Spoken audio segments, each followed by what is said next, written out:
¿dónde queda la salud espiritual? Si estamos viviendo en la vieja naturaleza, en el hombre de pecado, nos olvidamos de la salud espiritual y nos proyectamos por completo pensando que eternamente vamos a vivir en este mundo. La palabra de Dios nos advierte al respecto, ¿no? Cuando al joven le dice necio, esta noche pide en tu alma y lo que acumulaste, ¿para quién será? Dios tiene un plan divino y no hay que desconocerlo. Sobre cada uno de nosotros tenemos que pensar, mientras estamos en este mundo, a pesar de la vieja naturaleza que nos domina muchas veces, cuando no comprendemos el plan de salvación del Señor, vivir en vidas morales, éticas, espirituales, dentro de los valores humanos, pero cuando conocemos al Señor, el propósito sobrenatural del Señor, todo debe cambiar. La mayoría de las veces esto no nos sacia lo de este mundo. Por más que estemos llenos de dinero, de valores, no nos sentimos saciados. ¿Por qué? Porque está por sobre todo, aunque desconozcamos, el valor sobrenatural de la palabra de Dios. Dios tiene un plan divino. Dios nos creó para que todos vivamos en comunión con Él. Y ese plan divino se debe cumplir en la humanidad. Lo aceptemos o no. Si no lo aceptamos, a la condenación eterna. Y si lo aceptamos, vivir. Una vez para crecer, hay que nacer primero, ¿no es cierto? El ser humano crece cuando nace y se alimenta correctamente. Y espiritualmente ocurre lo mismo a través de la palabra de Dios y el obrar del Espíritu Santo, que fue promesa de nuestro Señor. Todo esto nos debe llevar a nosotros en estos tiempos complejos que vivimos a la reflexión, hermanos, hermanas. Hoy es el tiempo de la Iglesia, hoy es nuestro tiempo. Debemos realmente reflexionar, a ver y pedirle, Señor, ¿cuál es el propósito sobrenatural que tú tienes para mi vida? ¿Cómo me has diseñado? Espiritualmente, humanamente, moralmente, pero fundamentalmente pedirle, cuando hemos nacido de lo alto, ¿cuál es el diseño espiritual que me has dado a mí? ¿O qué pretendes de que yo haga en este mundo cada vez más perdido? Hay que descubrir ese diseño del Señor. ¿Y cómo se logra? Una vez que nacemos de nuevo a través de la palabra de Dios, lectura, vida de comunión, de oración, amor, luego vamos a leer un pasaje, entre nosotros, los hermanos, y fundamentalmente al prójimo que se pierde, darle oportunidad. Lo más importante que el Señor espera de cada uno de nosotros, una vez que tengamos el nuevo nacimiento, es permitir que el Espíritu Santo dentro nuestro haga la obra. ¿Le estamos permitiendo al obrar del Espíritu Santo? Si hemos nacido de lo alto, estamos creciendo en los valores espirituales, o no leo la palabra, no oro, no me congrego porque estoy cansado, porque estoy, como dijimos de entrada, muy exigido en los valores temporales. El Señor, a su iglesia, cuando nació por su iglesia, mientras estaba en el mundo, dijo que sean uno, a pesar de las diferencias que tenemos en el temperamento del viejo hombre que convive con nosotros, como siempre lo decimos, hasta que cerremos nuestros ojos en este mundo. Él quiere que seamos uno, que no haya conflicto, que no haya peleas en el pueblo de Dios. ¿Y qué ocurrió mientras Jesús estaba cumpliendo con su ministerio? Había un fariseo que le llamó la atención a Jesús. Los fariseos, saduceos, los escribas, conocedores o doctores universitarios de la ley del Antiguo Testamento. El hermano leyó un pasaje y ahí se habla de nuestro Señor, de lo que iba a ocurrir, de lo que iba a padecer nuestro Señor Jesucristo, especialmente en Isaías. Pero ¿qué ocurrió? Este hombre, Nicodemo, que era un fariseo, conocedor, ahora vamos a leer todo el pasaje, dijo: yo voy a ir a ver a Jesús, porque hay algo distinto a un ser humano. No será el Mesías, pensaba él, pero no vino de día, vino de noche. ¿Por qué? Porque tenía temor. Le tenía miedo ¿a quiénes? A sus colegas, digamos, a los demás fariseos, escribas, que se oponían al Señor Jesús. Pero qué importante, por eso vamos a leer San Juan 3, del 1 al 16. Había un hombre de los fariseos que se llamaba Nicodemo, uno principal entre los judíos. Este vino a Jesús de noche y le dijo: Rabí, sabemos que has venido de Dios como maestro. Él se dio cuenta: tú has venido de Dios, de parte de Dios, porque nadie puede hacer estas señales que tú haces si no está Dios con él. Respondió Jesús y le dijo: de cierto te digo, que el que no naciere de nuevo no puede ver el reino de Dios. Y en la palabra de Dios, cuando dice de cierto te digo, como otras veces dije, con otros vocablos, es para que si estamos leyendo la Biblia distraídos, cuando dice de cierto te digo, ¿qué va a decir? Ahí me reengancho en la palabra de Dios, con la palabra de Dios. De cierto te digo que si no nacieres de nuevo, no puedes ver el reino de Dios. Nicodemo le dijo: ¿cómo puede un hombre nacer siendo viejo? ¿Puede acaso por segunda vez entrar en el vientre de su madre y nacer? Respondió Jesús: de cierto te digo, que lo que no naciere del agua y del Espíritu no puede entrar en el reino de Dios. Lo que es nacido de la carne, carne es, y lo que es nacido del Espíritu, Espíritu es. No te maravilles de que te dije: os es necesario nacer de nuevo. El viento sopla de donde quiere y oyes su sonido, mas ni sabes de dónde viene ni a dónde va. Así es todo aquel que es nacido del Espíritu. Respondió Nicodemo y le dijo: ¿cómo puede esto hacerse? ¿Cómo puede esto hacerse? Respondió Jesús y le dijo: ¿eres tú maestro de Israel y no sabes esto?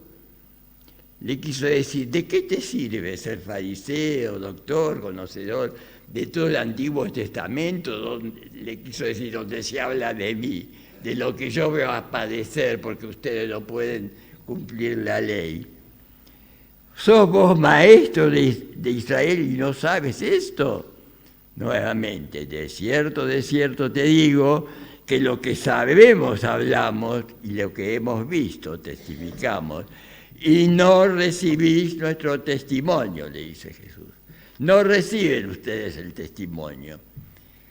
Son el pueblo de Dios, pero no reciben mi testimonio. Os he dicho cosas terrenales y no creéis. ¿Cómo creeréis si os dijere las celestiales? Nadie subió al cielo sino el que descendió del cielo, el Hijo del Hombre que está en el cielo. Y como Moisés levantó la serpiente en el desierto, así es necesario que el Hijo del Hombre sea levantado para que todo aquel que en él crea no se pierda, mas tenga vida eterna. Ahora vamos a repetir todos, 3:16. Porque de tal manera amó Dios al mundo que envió a su Hijo unigénito para que todo aquel que en él crea no se pierda, mas tenga vida eterna. ¿Cuántas veces en este pasaje dice de cierto, te digo? Y sigue diciendo la palabra de Dios, Juan, Dios no mandó a Jesús para condenar al mundo, sino para que el mundo sea salvo por él. La luz vino al mundo, pero los que no tienen a Jesús en el corazón amaron y aman más las tinieblas, la oscuridad, que la luz. Piensa, ¿qué cosa amas más? ¿No? ¿Tenés a Cristo gobernando? ¿Vivís en la luz? ¿Tu vida es clara? ¿Es transparente? Es así como si un estudio te estudia todo el cuerpo por dentro. El que ve, lee tu vida, ve que estás en la luz del Señor. Nicodemo no entendía. Dice, ¿cómo puede eso hacerse? Pero sabía de que había algo sobrenatural. Pero hay que lograr la restauración sobrenatural para que todos estos religiosos, soberbios, egocéntricos, le voy a pedir que en casa lean Mateo 23, donde ahí Jesús denuncia a todos estos conocedores de la ley, fariseos, y les dice hipócritas, les dice un montón de cosas, egocéntricos, soberbios, en fin, lean, no se olviden, Mateo 23, léanlo en casa, es importante. Y al respecto, muchas veces como creyentes nos equivocamos, nos confundimos y no evaluamos lo que realmente el Señor nos dice. Y hoy es más complejo que siempre porque hay pastores también que no enseñan la verdad total de Dios. Y ahora me viene a la mente una cosa. ¿Recuerdan que tiempo atrás hablamos del genocidio armenio? Recuerdo una anécdota de mi padre.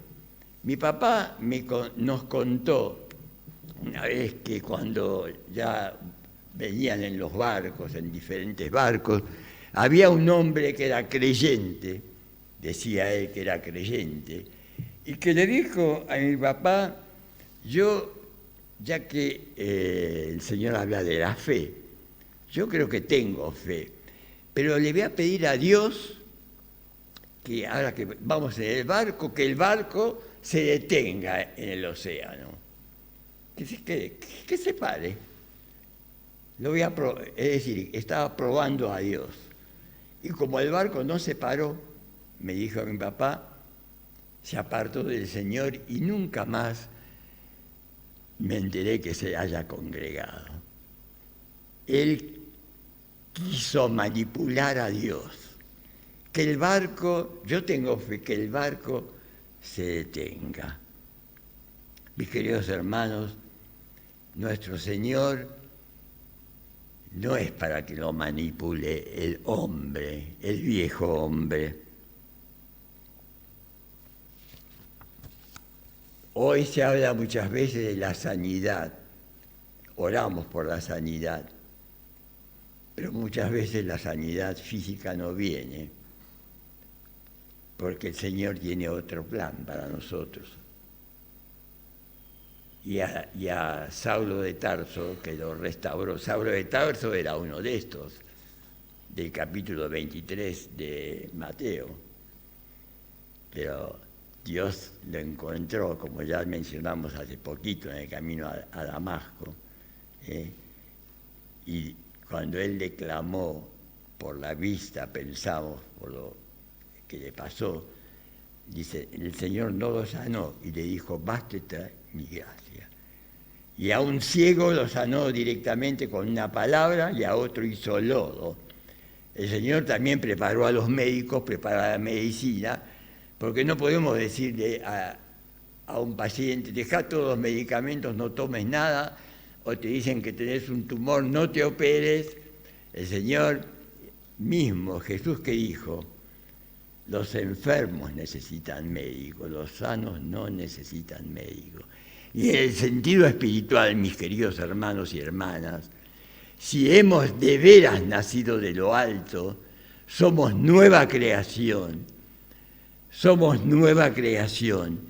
y debemos buscar la voluntad de Dios para nuestras vidas y vivir de acuerdo a esos proyectos y planes que el Señor tiene para cada uno de nosotros. Y hablábamos de la fe. En Mateo 5, en el Sermón del Monte también habla maravillosamente de lo que el Señor puede hacer con nosotros, ¿no? De las bienaventuranzas y de andar en la luz, andar en las tinieblas, en fin, eso lo pueden leer. Pero decíamos que Jesús vino a cumplir en lugar nuestro, que nosotros no pudimos cumplir y no podemos cumplir la ley si no es por la gracia del poder del Espíritu Santo. El Señor nos salva por gracia, como dice la palabra de Dios, porque Él nos dice, si estamos acá, porque Él nos diseñó para ser fieles hijos de Dios y llevar la palabra de Dios, vivir una vida cristiana transparente y llevarla al mundo que no lo conoce. Por eso Jesús ora por sus discípulos y por cada uno de nosotros para que estemos en comunión con el Señor. En Jeremías 29:11, el Señor a través del profeta Jeremías dice, porque yo les doy pensamientos que tengo acerca de vosotros, son pensamientos de paz y no de mal, pensamientos de bien, pensamientos de bendición. El Señor nos da.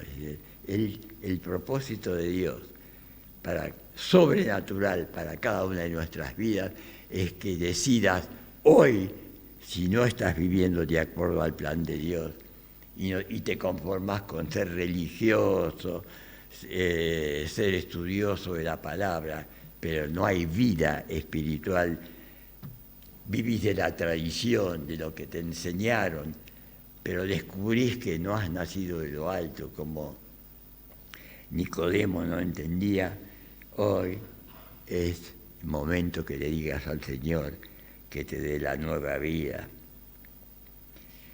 El Espíritu Santo está dispuesto, pero estamos dispuestos nosotros. Vamos a leer en Romanos 5, del 1 al 5.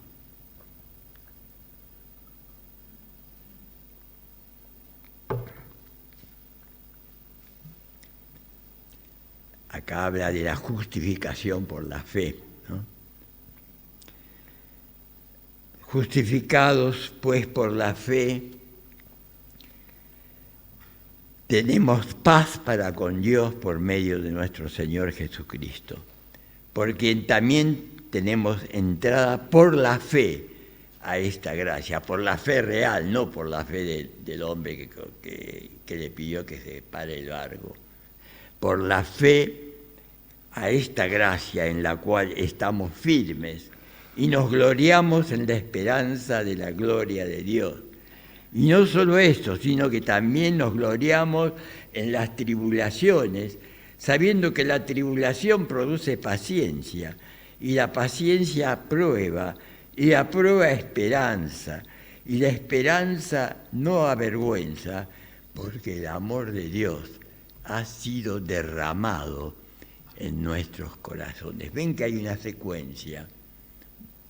Cuando nosotros nos entregamos al Señor, no es que ya vamos a saber, vamos a ser doctores, maestros en el conocimiento. Hay que ser progresivos, ¿eh? Hay tribulaciones. Todos nosotros pasamos por tribulaciones. ahora, o pasamos, o vamos a pasar seguramente en este mundo. Pruebas, tribulaciones. ¿Pero qué dice? Que la tribulación produce paciencia. ¿Tenemos paciencia? Y la paciencia prueba, nos aprueba. Pero para que todo esto ocurra, el amor de Dios, que viene del Espíritu Santo, debe estar derramado. Cuando algo se derrama, se desparrama por todos lados, ¿no? Tiramos un vaso de agua, la sangre de Cristo está derramada en nuestro corazón, ocupa todos los rincones de nuestro corazón nuevo. A eso nos apunta el Señor y nos quiere llevar hoy. En la palabra de Dios, mis queridos hermanos, hermanas, encontramos todos los ejemplos, habidos y por haber. Por eso nuestro Señor Jesucristo, cuando entra a Jerusalén para entregarse, lloró al ver al pueblo, que estaba en otra sintonía. ¿Cuántas veces lloramos delante del Señor por no poder cumplir la ley de Dios, o no por poder pedirle perdón a un ser querido, a un amigo, a un hermano o a una persona a quien hemos tenido un inconveniente y nunca le perdonamos ni le pedimos perdón? Si queremos paz, si queremos vivir en la luz que el Señor nos da, tenemos que realmente vivir la vida cristiana como el Señor demanda. Cuando mencionamos al apóstol Pablo, que era un fariseo transformado, ¿cuál era el propósito de Dios de transformar a Saulo en el apóstol Pablo? Que él dice que no es ni merecedor de ser llamado apóstol porque fue el último de los que fue rescatado del pecado, de la furia de atacar a los cristianos. ¿Y qué objetivo tenía el Señor con Pablo? El apóstol Pablo es uno de los más importantes, el escritor de la mayoría de las epístolas, guiados por el Espíritu Santo del Nuevo Testamento. Y ahí denuncia el pecado, advierte el pecado, menciona nombres de hombres que han causado daños en la iglesia, menciona incluso a un pecador en Corintios que dice que no lo expulsaron de la iglesia por los pecados. Por otro, Alejandro el Calderero me ha causado muchos males, dice. Y de otros, al joven Timoteo, a Tito, los elogia por sus vidas transformadas. Mi querido joven, adolescente, consagra tu vida al Señor. No digas todavía soy joven, tengo que divertirme, tengo que hacer esto, hacer lo otro, probar todo lo que hay.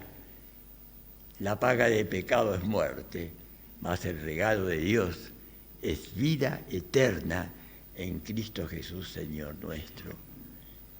La palabra de Jesús que dijo, el que siembra para la carne, de la carne, ¿qué va a llegar? Corrupción.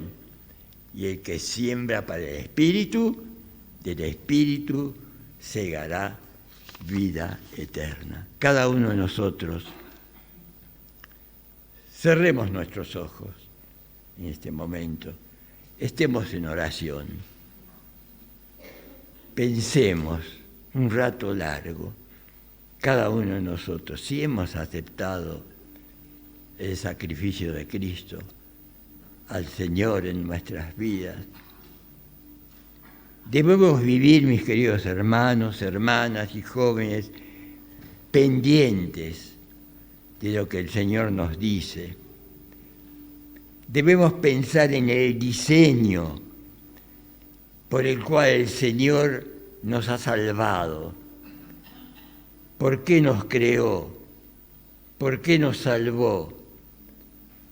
Y quiere que seamos utilizados en forma como auténtica, en forma transparente, e ir perfeccionándonos paulatinamente en amor, en el amor del Señor. Cada día servirle, permanecer fiel a pesar de nuestras debilidades y pecados, y dar frutos para su gloria.